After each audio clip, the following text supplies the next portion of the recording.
आज के सेशन में मेरे काफ़ी पुराने छात्र विकास शर्मा, और इन्होंने काफ़ी पहले से एमपीपीएससी की तैयारी शुरू की थी और मुझे लगता है शायद 2 या 3 बार इन्होंने मुख्य परीक्षा दी हैं और अभी भी लगातार प्रयासरत हैं फाइनल सिलेक्शन के लिए। और इन्होंने पहले ही प्रयास में नेट जेआरएफ क्वालिफाई किया है और वर्तमान में ये पीएचडी के छात्र हैं महाराजा छत्रसाल बुंदेलखंड यूनिवर्सिटी छतरपुर में। तो सबसे पहले मैं आपका स्वागत करना चाहूँगा विकास सर। और मैं जानना चाहूँगा कि आपने सबसे पहले तैयारी कब से शुरुआत की है और कहाँ से शुरुआत तैयारी की है? सर जी, मैं मध्य प्रदेश के मुरैना जिले से आता हूँ जी, चंबल क्षेत्र से।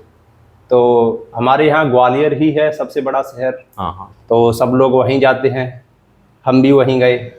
ये बात है कोरोना से पहले की, तो हमने वहाँ पर ये कोचिंग संस्थान ज्वाइन किया, लेकिन कुछ ही समय बाद कोरोना लग गया, लॉकडाउन आ गया। तो लॉकडाउन लग गया तो फिर से सेल्फ स्टडी में लग गए। तो 8-10 महीने की प्रिपरेशन हुई संस्थान से, लेकिन कोरोना के चलते लॉकडाउन आ गया, फिर हम घर पर ही करने लगे। अच्छा, मतलब जब आप तैयारी के लिए आए थे तो आप, मतलब जब मैंने आपको पढ़ाया था तो मतलब आप शुरुआत वहां से आपने? अच्छा। उस टाइम पर हमारा शुभारंभ भी था। अच्छा। तो आपने उस समय, मुझे जहां तक याद आ रहा है कि आपने एमपीपीएससी का बैच ज्वाइन किया था, एमपीपीएससी की तैयारी कर रहे थे। बिल्कुल उसी का किया था। और आपने प्रीलिम्स और मेंस दोनों तैयार किए थे। बिल्कुल। तो वैसे एक बात बताना चाहेंगे कि जी एमपीपीएससी के मतलब मोटिवेशन कहाँ से मिला कि मुझे एमपीपीएससी की तैयारी करनी चाहिए? सर जी, क्या है कि चंबल क्षेत्र है, तो उस क्षेत्र में क्या है कि ये तो रहता ही है कि रुतबा वाली फीलिंग, कि हर कोई चाहता है कि मेरे पास एक अच्छी जॉब हो, और जॉब ऐसी हो कि जिसमें मतलब समाज सम्मान मिले, सम्मान प्रतिष्ठा हो। हाँ, सामाजिक प्रतिष्ठा हो। तो ये सारी चीज थी। तो हम भी सोचते थे कि कुछ ऐसा पद मिले, ऐसी जॉब की तैयारी करें जिसमें रुतबा हो, समाज में प्रतिष्ठा हो। सही बात है। लोक सेवा आयोग से बेहतर और तो कोई पद मिलता भी नहीं है। उस बात सही है। लोक सेवा आयोग से जितने भी पद निकलते हैं उनमें वास्तव में सम्मान काफी मिलता है और साथ में पद प्रतिष्ठा और पैसा तो उसमें है ही, और बहुत जिसकी वजह से बच्चे बहुत ज्यादा आकर्षित भी होते हैं। बिल्कुल। राज्य की सबसे बड़ी नौकरी भी है। हाँ, तो वही है। और इसमें जो सबसे बड़ा पद है वो एसडीएम, मेरे डिप्टी कलेक्टर और डीएसपी वगैरह, ये सारे जो भी बड़े पद हैं। सिविल सेवा का क्रेज रहा है। बात सही है। और आपने पहले ही प्रयास में हिंदी विषय से नेट और जेआरएफ दोनों आपने क्वालिफाई कर लिया। ये कैसे हुआ? ये सर क्या है कि जैसे सिविल सर्विस की तैयारी तो कर ही रहे थे। हाँ। तो क्या है कि एक बैकअप ऑप्शन के रूप में हमने अपने एमए के दौरान ही नेट का स्टार्ट कर दिया था। तो उसी दौरान हमारा निकल गया, जेआरएफ हो गया। तो बस एक बैकअप ऑप्शन है। तो अब इसके लिए मतलब अब हम प्रोफेसर के लिए एलिजिबल हैं। तो अभी आप वर्तमान में पीएचडी कर रहे हैं? जी। तो आपका जेआरएफ है, तो क्या इसमें कुछ पैसा वगैरह मैंने सुना है मिलता है काफी? हाँ, अच्छा खासा मिलता है। मतलब छोटी मोटी नौकरी जैसे दरोगा है और पटवारी है, लगभग इनसे अच्छा खासा पैसा मिलता है। मतलब हाँ, मतलब ये इसमें आपको कहीं नौकरी नहीं करना है, काम नहीं करना है। जैसा बता रहे हैं, इनको कहीं नौकरी नहीं करना है, काम करना है। अध्ययन, देखो पीएचडी का अध्ययन भी कर रहे हैं, पीएचडी की डिग्री की, और साथ में इनको डिग्री भी मिलेगी और साथ में इनको शायद पर मंथ 40,000 के आसपास, 40 प्लस ही मिलता है, 40 भी रहता है पर मंथ मिलता है यहाँ पे 40,000 पर मंथ, और साथ में पीएचडी हो ही रही है। तो ये बहुत बढ़िया है ये तो। बिल्कुल। तो ये बताइए, जेआरएफ मतलब कितने साल तक कोई यदि छात्र मतलब देना चाहे तो जेआरएफ हम किससे कहेंगे कितने साल तक ये आदमी दे सकता है कोई छात्र? 31 साल जनरल की उम्र है इसमें। अच्छा। आयु सीमा। बाकी कैटेगरी अगर ओबीसी से आते हैं तो 3 साल, और SC ST से 5 साल का रहता है रिलैक्सेशन। और लड़कियों के लिए यही है, उनका कोई रिलैक्सेशन 4-5 साल रहता हो। तो जैसा कि आप बताएं कि लगभग 31 वर्ष है अनरिजर्व कैटेगरी के लिए उम्र जेआरएफ निकालने के लिए, और बाकी जो कैटेगरी होती हैं तो उनमें अलग अलग रिलैक्सेशन मिल सकता है 2 साल, 3 साल, 5 साल के लिए। और 31 वर्ष इसकी उम्र है जेआरएफ निकालने के लिए, और इसमें लगभग 40,000 पर मंथ रुपया मिलता है, और साथ में पीएचडी जब तक लोग 3 साल 5 साल कब तक? बिल्कुल 5 साल की लिमिट रहती है। शुरुआत में 40 के आसपास है, और इसमें कंटेंजेंसी अमाउंट भी रहता है। आपकी ड्यूटी लगती है एग्जामों में, उसका अलग से रहता है। अच्छा। और 2 साल बाद आप SRF हो जाते हो, सीनियर रिसर्च फेलो हो जाते हो, तब आपका अमाउंट 42 प्लस HRA, जो कि छतरपुर में हो तो आपको 4000 के आसपास HRA मिलेगा। अगर दिल्ली जैसी सिटी में आपका कॉलेज है तो आपको 11000 के आसपास मिलेगा। अभी हाल ही में एक सेट का नोटिफिकेशन आया है। जी जी, अभी आया है। तो ये सेट का नोटिफिकेशन स्टेट वालों के लिए है, बिल्कुल। और नेट का मतलब वो हर 6 ऑल महीने में, इंडिया का 1 है। साल में आता है। तो सेट वही भी काम करता है मेरे ख्याल से बिल्कुल। जो नेट का काम होता है।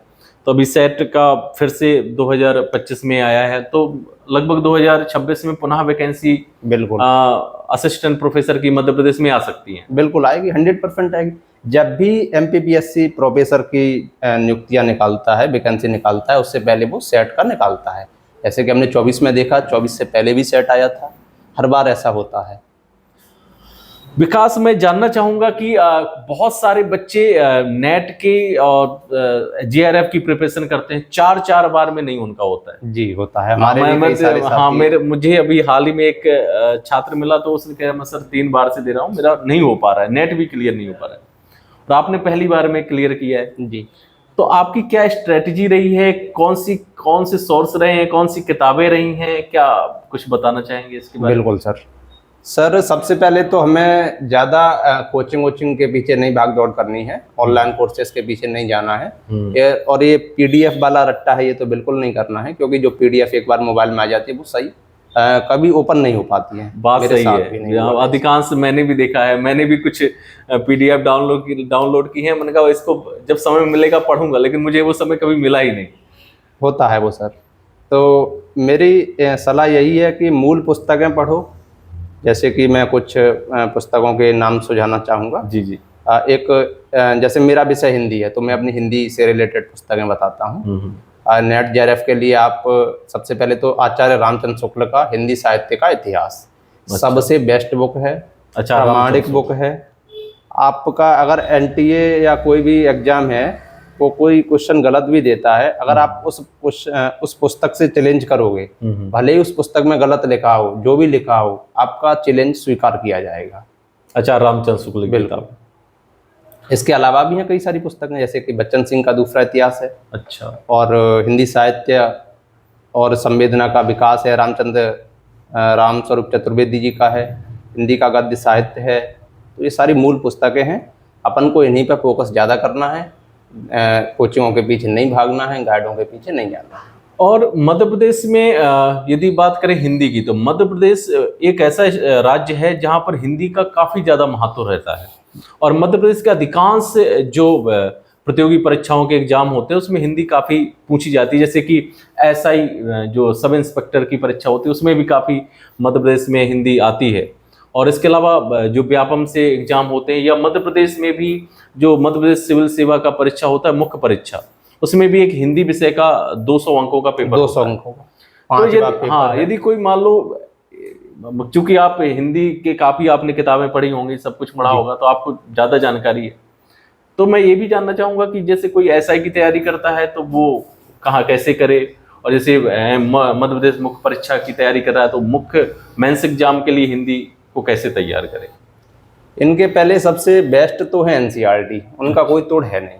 NCERT बेस्ट है। इसके अलावा अगर कोई सोर्स जानना चाहे तो कामता प्रसाद गुरु के बुक है एक, मतलब हालांकि वो तो लेखक नहीं है अभी, बहुत ही प्रामाणिक किताब है, हिंदी व्याकरण। इसके अलावा डॉक्टर हरदीप बाहरी जी की एक पुस्तक है, शब्द और अर्थ। तो ये कुछ मूल किताबें हैं जो कि काफ़ी अच्छी हैं।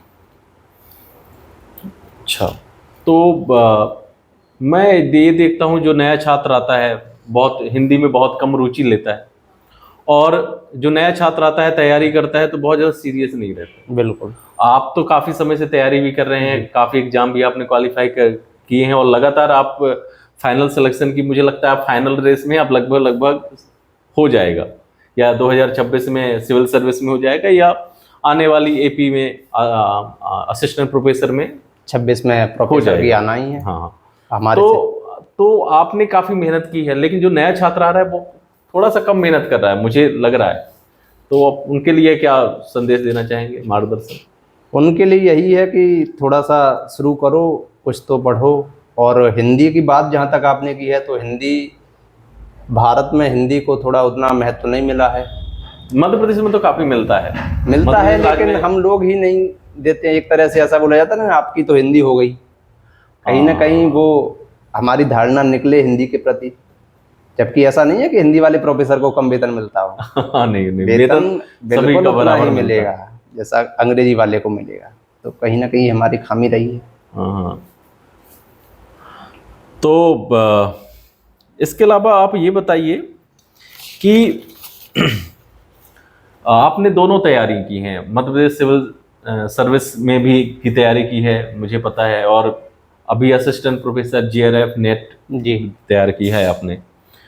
तो आप क्या बनना चाहेंगे, मतलब कौन सी पोस्ट मिल जाए तो क्या सही रहेगा?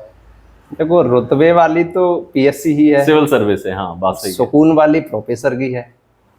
तो सुकून ही ज्यादा सही जो रहेगा। जो पहले लग जाए वही सही है। वो तो है ही खैर, लेकिन सुकून ही चाहिए थोड़ा। पैसा तो इसमें भी अच्छा है, उसमें भी अच्छा है, बात तो सही है। लेकिन यही ज्यादा बेटर है मेरे हिसाब से। प्रोफेसर, प्रोफेसर बात सही है। प्रोफेसर एक वैसे समाज में उसका प्रतिष्ठित जॉब है। दर्जा भी अच्छा है, गुरु और का सम्मान तो गुरु का सम्मान होता भी ही है। है। बात सही है। बहुत बढ़िया। आज के लिए, सेशन के लिए बहुत बहुत धन्यवाद आपका। Thank you sir. और लगातार मार्गदर्शन के लिए हम आपसे, जो नए छात्र जुड़ रहे हैं उनसे लगातार आपका मार्गदर्शन करवाते रहेंगे, मुलाकात करवाते रहेंगे। आज के लिए बहुत बहुत धन्यवाद। बिल्कुल सर, आपका भी धन्यवाद। Thank you.